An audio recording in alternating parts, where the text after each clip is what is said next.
My dear friend, good evening, Namaskar, Assalamu alaikum. Today again we are going to see functions of indefinite pronoun.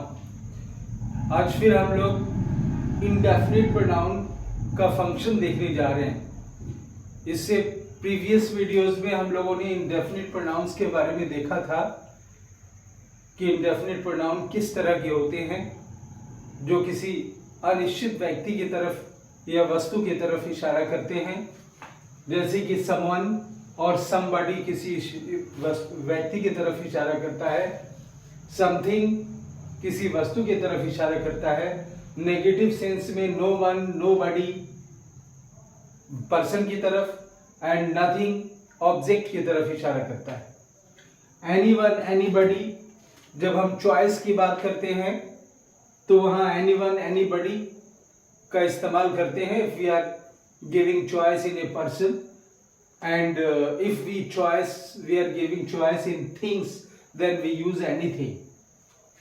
अगर सबको एक साथ बोलना है everyone, everybody person के लिए सबको एक साथ, तो हम वहां एवरीबडी, एवरीवन भी कहते हैं और थिंग्स के लिए एवरीथिंग कहते हैं।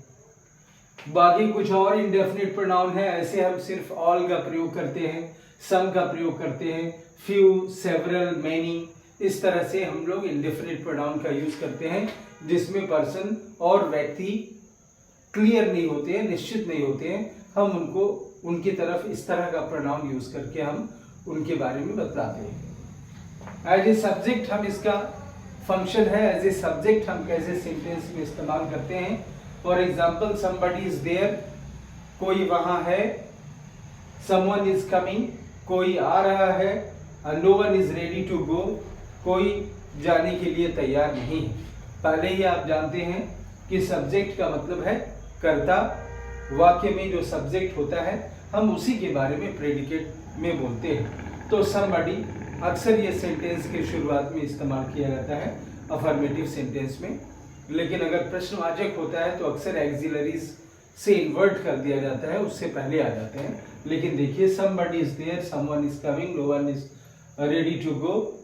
ऑब्जेक्ट के रूप में भी हम इसको इस्तेमाल करते हैं as an object of verb, verb के ऑब्जेक्ट के रूप में। For example, I saw someone there, मैंने देखा। अब देखा को रिसीव करने वाला वर्ड है someone. I saw someone there, मैंने वहां किसी को देखा।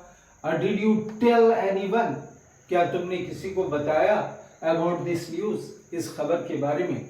तो यहाँ टेल एनीवन या सॉ समवन यहाँ ऑब्जेक्ट के रूप में काम कर रहा है, तो ये सब्जेक्ट और ऑब्जेक्ट के रूप में भी काम करते हैं। As an object of preposition, preposition का ऑब्जेक्ट अक्सर प्रीपोजिशन के बाद आता है। She is talking to someone, यानी वह बात कर रही है किसी से, तो she is talking to someone, यह टू प्रीपोजिशन है, उसके बाद समवन इंडेफिनिट प्रोनाउन का प्रयोग है। This gift is for everyone, यह तोहफा सबके लिए है, तो फॉर के बाद एवरीवन है, यहाँ प्रीपोजिशन के बाद प्रीपोजिशनल ऑब्जेक्ट के रूप में ये काम करते हैं। एज ए कम्प्लीमेंट देखें, कम्प्लीमेंट माने सब्जेक्ट, बीच में लिंकिंग वर्ब और उसके आगे उसी की रीनेमिंग है, जैसे ही इज नोबडी, ये लिंकिंग वर्ब है, इधर ही है और इधर नोबडी, ही इज नोबडी, वह कोई नहीं है। दिस इज समथिंग, इस तरह से लिंकिंग वर्ब के आगे सब्जेक्ट और उसके आगे कंप्लीमेंट, ये कंप्लीमेंट के रूप में काम करना है। To show quantity, quantity show करने के लिए भी हम चाहे ऑल, चाहे सम, चाहे फ्यू, चाहे सेवरल, चाहे मेनी, इस तरह हम यूज करते हैं, जिसमें हम नंबर और क्वांटिटी दोनों को प्रयोग करते हैं।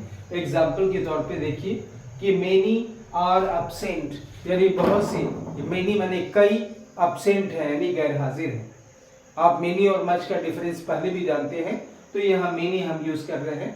ऑल आर इनवाइटेड, सबको दावत दी गई है। फ्यू नो दिस, कुछ ये जानते हैं। तो इस तरह से हम क्वांटिटी या नंबर का प्रयोग करने के लिए ऑल, सम, फ्यू, सेवरल, मेनी इसका भी प्रयोग करते हैं, चाहे सब्जेक्ट के रूप में या ऑब्जेक्ट के रूप में। आगे देखें, to show negative meaning, negative sense में हम नथिंग, नोबडी, नो वन इसका प्रयोग करते हैं। यहाँ देखिए, nothing is possible, nobody came, इस तरह का वाक्य हम नेगेटिव सेंस में करते हैं। टू शो चॉइस, और चॉइस के लिए anyone can do this work, you can take who can take, you can take this if you like, इस तरह से हम चॉइस के लिए भी इस्तेमाल करते हैं. I am sure my dear friend you understood about this indefinite pronoun and it will be helpful for you